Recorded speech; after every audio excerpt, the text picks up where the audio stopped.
8 नवंबर 2010 Canada. हैन पैन और बिग पैन के घर में 3 लोग चोरी करने के लिए घुसते हैं और उनकी बेरहमी से हत्या कर देते हैं।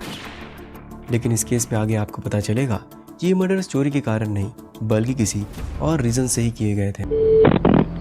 911 में आपकी क्या? बचाओ प्लीज, मुझे मदद चाहिए। मुझे नहीं पता मेरे मॉम डैड कहाँ हैं। शांत हो जाइए, क्या हो गया? कुछ लोग घर के अंदर घुस आए हैं और उन्होंने सारे पैसे चुरा लिए हैं और मेरे मॉम डैड नीचे चिल्ला रहे हैं। प्लीज मदद कीजिए। डैड कुछ नहीं होगा, मैं 911 पे कॉल कर रही हूँ। हेलो, मैं ठीक हूँ, मैं ठीक हूँ। Dead and her husband injured after a home invasion in Markham. Police tell us that there was a knock at the door at the home where this couple lives. Then 3 gunmen burst inside.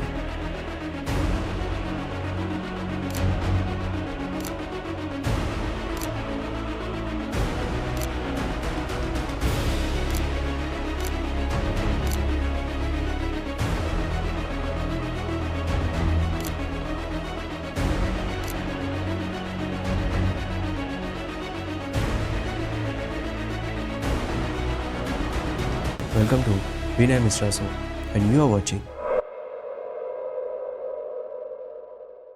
हैन पैन और बिग पैन की बेटी Jennifer, ये वही लड़की थी जिसने पुलिस को कॉल करके बुलाया था। बिग पैन, जिनको गोली लगने की वजह से ऑन द स्पॉट उनकी जान चली गई थी, और हैन पैन को यहाँ गोली मारी गई थी क्योंकि उनके जबड़े से होते हुए उनके गर्दन तक पहुँच गई थी। लेकिन थैंक गॉड कि वो अभी भी जिंदा थे, लेकिन वो कोमा में जा चुके थे। आखिरकार क्या रीज़न था जिसके चलते उन्हें शूट कर दिया गया? क्या उनके संबंध किसी ड्रग माफिया से थे, या उनका कोई जुए का कारोबार था, या फिर कुछ और? क्योंकि देखा जाए तो उनके पास 2 महंगी गाड़ियां थी, पहली मर्सिडीज और दूसरी लक्सस। उनका खुद का एक वेल प्रिपेयर्ड घर था और वियतनाम से कनाडा शिफ्ट होकर अपनी लाइफ जी रहे थे। लेकिन ऐसा क्या हुआ कि उन्हें अपनी जान गंवानी पड़ी? सभी के मन में ढेरों सारे सवाल थे और इन सभी सवालों के जवाब सिर्फ एक लड़की ही दे सकती थी, और वो थी जेनिफर। क्योंकि जेनिफर ही वहां पर एक इकलौती आई विटनेस थी जो कि जिंदा थी, और पुलिस इंटेरोगेशन के लिए जेनिफर को बुलाती।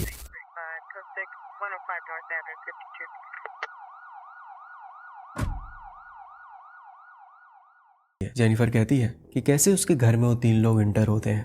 उस समय उसकी मॉम पैर को सोख कर रही थी और डैड दूसरे कमरे में सो रहे थे, और कुछ ही सेकंड बाद उसके मॉम की एक चीखने की आवाज आती है,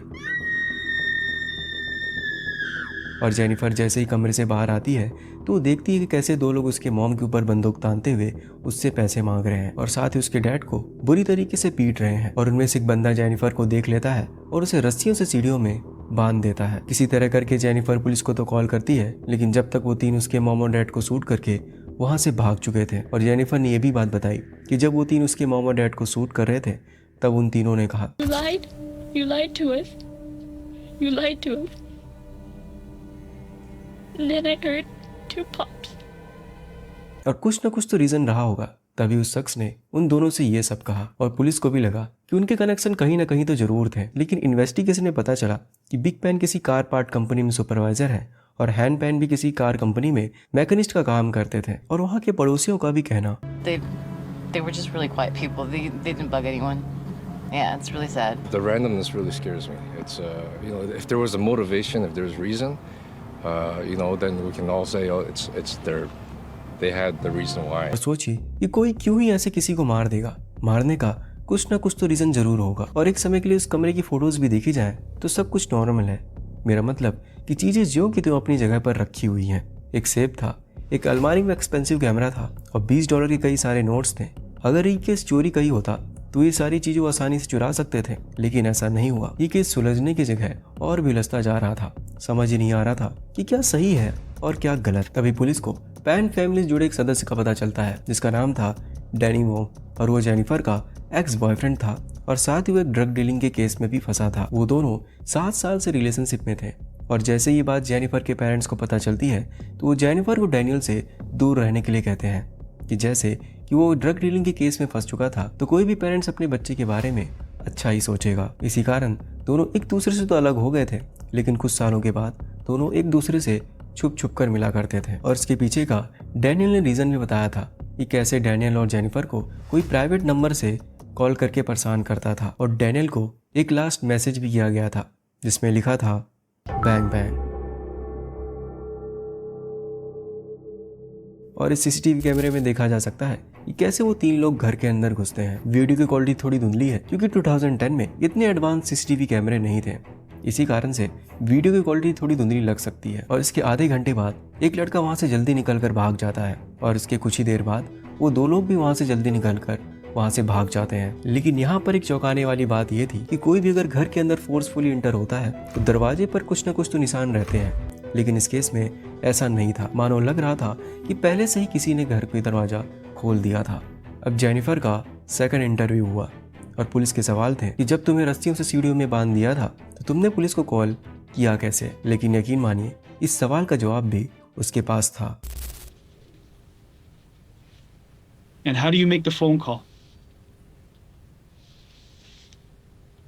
911? And do you talk down like that? Yes, I'm yelling at the phone like this. And how can you hear? I turned the volume on max. Yes? बात बात पर नर्वस होना, बात बात पर अपने बालों को सहलाना साफ साफ दिखाई दे रहा था कि जेनिफर कुछ न कुछ तो छुपा रही है। और इसी के बीच जेनिफर के डैड हैन पेन भी कोमा से बाहर आ चुके थे। अब सच्चाई और झूठ के बीच कुछ ही कदम का फासला था। पुलिस बिना देरी करे हुए हॉस्पिटल पहुंचती है और हैन पेन का स्टेटमेंट लेती है। और यकीन मानो इस केस को सुनने के बाद आपको भी एक पल के लिए लगेगा कि कोई कैसे इस हद तक गिर सकता है। मिस्टर पेन ने कहा कि वो रात को जल्दी सोने के लिए चले गए थे। तभी इसी बीच एक लड़का आकर उन्हें नींद से उठाता है, जिसके हाथ में बंदूक थी और उन्हें घसीटता हुआ सीढ़ियों से नीचे ले जाता है। और उन्होंने अपनी वाइफ को लिविंग रूम में देखा, जो कि बहुत डरी हुई थी और बात बात पर यही कह रही थी कि हमें छोड़ दो, हमारे पास कोई भी पैसे नहीं है। मिस्टर पेन ने कहा कि उन्हें एक सोफे में बैठाकर बुरी तरीके से पीट रहे थे और मिसेस पेन दूसरे सोफे में बैठकर अपनी जान की भीख मांग रही थी। और इस सब के दौरान जेनिफर एक आरोपी के साथ नीचे आती है। उसके हाथ बंधे हुए नहीं थे और उन आरोपियों से बात कर रही थी। मैं आपकी क्या प्लीज मुझे मदद चाहिए, मुझे नहीं पता मेरे मॉम डैड कहाँ हैं। And then I heard Tupac me to stand up so he could tie my hands together. You lied to it. You lied to it. अब जेनिफर को भी पता चल चुका था कि उसके डैड ने पुलिस को सारी बातें बता दी हैं और जेनिफर का सच सबके सामने आ चुका था। और पुलिस की कई घंटों की पूछताछ में उसने ये माना कि ये सब उसी ने ही किया है। एक प्यार के चक्कर में उसने ये सब किया। हालांकि जेनिफर के पेरेंट्स ने जेनिफर को डैनियल से दूर रहने के लिए कहा था, लेकिन वो जेनिफर ही थी जो डैनियल के पास आ रही थी। वो किसी न किसी हाल में डैनियल से अटैचमेंट चाह रही थी कि वो इसी बहाने उससे बात करती रहे। और जो डैनियल को प्राइवेट नंबर से कॉल किया गया था वो जेनिफर ही थी। वो किसी न किसी हाल में डैनियल से अटैचमेंट चाह रही थी कि वो इससे इसी बहाने बात करती रहे, ये जानते हुए कि उसकी गर्लफ्रेंड क्रिस्टीन है। पर जेनिफर किसी न किसी हाल में डैनियल को फिर से पाना चाहती थी। और लास्ट में जो बैंग बैंग मैसेज किया गया था वो जेनिफर ने ही डैनियल को किया था और उसने कई सारे झूठ बोले थे। उसके डैड चाहते थे कि जेनिफर मेडिकल की पढ़ाई पूरी करे, इसीलिए उन्होंने उसका अच्छी यूनिवर्सिटी में एडमिशन कराया। लेकिन जेनिफर कभी यूनिवर्सिटी गई ही नहीं, यहाँ तक कि उसने यूनिवर्सिटी का फेक सर्टिफिकेट खुद से ही बना लिया था। लेकिन यहाँ पर एक और ट्विस्ट बाकी था।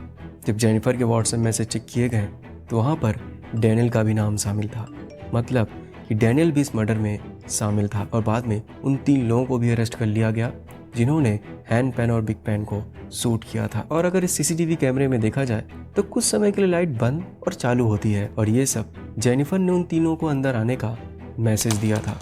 सोचिए कि किस लेवल की उसने प्लानिंग की थी। और जेनिफर ने मेन डोर भी पहले से ही खोल दिया था ताकि वो आसानी से अंदर आ सके। और उसने अपने पेरेंट्स को मारने की प्लानिंग आज से करीबन 10 महीने पहले से ही कर ली थी, लेकिन वो कहीं ना कहीं फेल हो रही थी। इसी कारण उसने 8 नवंबर की डेट को फाइनल किया। एक वियतनाम से आया हुआ परिवार जिसने मेहनत करके खुद का घर लिया, खुद की गाड़ी ली, उसे एक अच्छे स्कूल में भेजा, यहाँ तक कि वो एक अच्छी पियानिस्ट थी तो हजारों डॉलर खर्च करके उसे बड़े बड़े कॉन्सर्ट में भेजा, उसे एक अच्छी यूनिवर्सिटी में भेजा। लेकिन अंत में उसने अपने पेरेंट्स को ही धोखा दिया। मुझे इस केस में सबसे बुरा तब लगा जब वो लोग जेनिफर की मॉम बिग पेन को शूट कर रहे थे। तब उनके आखिरी शब्द यही थे कि मेरी बेटी को छोड़ देना, उससे कुछ मत करना।